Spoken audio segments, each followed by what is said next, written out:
আমি দেশনেত্রী বেগম খালেদাকে শুধু বিএনপির মা বলি না, আমি বাংলাদেশের গণতন্ত্রের মা বলি।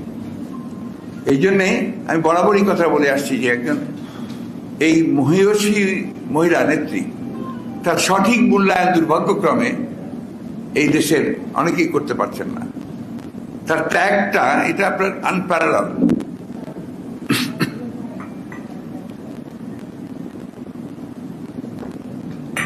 উনিশশো ৭১ সালে যখন প্রেসিডেন্ট জিয়াউর রহমান সাহেব স্বাধীনতা ঘোষণা করেন, তখন কিন্তু একজন মেজরের স্ত্রী হিসেবে তিনি চিটাগাঙ্গে ছিলেন। তার 2 শিশু বাচ্চা ছিল, তার সঙ্গে শিশু 2 ছেলে। উনি যখন বিদ্রোহ ঘোষণা করে যুদ্ধে বেরিয়ে যান, তখন কিন্তু she was alone in the cantonment।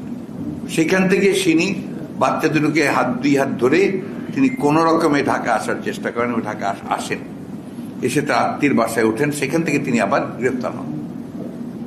Entire যুদ্ধের পিরিয়ড কিন্তু তিনি কারাগারে ছিলেন, পাকিস্তান সেনাবাহিনীর কারাগারে। এটা বললেও নাকি অপরাধ হয়ে যায়। আমি যখন তাকে বলি যে প্রথম নারী মুক্তিযোদ্ধা, তখন তার গায়ে খুব জ্বালা ধরে, বাট দ্যাটস দ্য ট্রুথ। আর অন্যদিকে দেখা গেছে সরকারি আপনার অনুদান নিয়ে সরকারি ছায়াতে আপনার লালিত পালিত হয়েছেন। আমি সে বিষয়ে যাই না, আমাদের ওই ধরনের রুচিও নাই কথা বলার। বাট তাদেরকে যখন আপনারা হেউ করে, আওয়ামী লীগেরা খাটো করে, তাদেরকে যখন আপনার কোনো গুরুত্বই দিতে চায় না, তখন তো সেটা অবশ্যই সাধারণ মানুষের মধ্যে লেগে যায়। এখন তো পরিকল্পিতভাবে জিয়াউর রহমানকে একেবারে নিশ্চিহ্ন করার কাজ চলছে।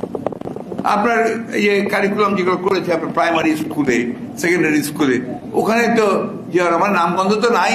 পারলে ওকে এখন এই খলনায়ক হিসেবেই চিহ্নিত করে আপনার সরকারকে বলতে থাকে। এখনকার জেনারেশন কিন্তু আপনার যারা নতুন উঠে আসছে, এরা জিয়াউর রহমানের নাম জানে না, তাই না? তো এটা তো ইতিহাস না। আবার বলা হচ্ছে যে ইতিহাস ইতিহাস ইতিহাস তো আমরাই জানি, আমরাই তো ইতিহাস, we are part of it. আমরা সংগ্রাম করেছি।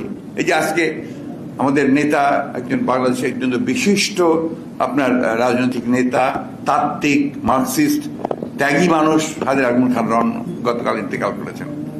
আমি তার বিদেহী আত্মার মাগফিরাত কামনা করছি এবং শোক করেছি আমি ইতিমধ্যেই। এই ধরনের মানুষেরা যে যুদ্ধ করেছিল তো একটা গণতান্ত্রিক রাষ্ট্রের জন্য। দুর্ভাগ্য তাদের যে তারা তাদের জীবদ্দশায় সেটা দেখে যেতে পারবে না।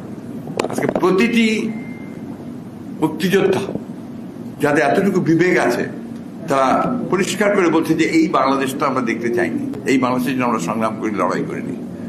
সেই বাংলাদেশে আমরা পড়েছি। কাদের হাতে ধ্বংস হচ্ছে?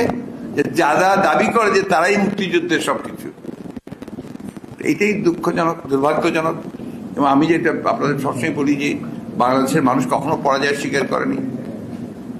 সাময়িক সমস্যা হতে পারে, সাময়িকভাবে আপনার একটু জটিলতা আসতে পারে, কিন্তু আলটিমেটলি বাংলাদেশের মানুষ জয়ী হয়েছে সবসময়। তাদের ন্যায়সঙ্গত যে সংগ্রাম, লড়াই, অধিকার আদায়, সেটা তারা জয়ী।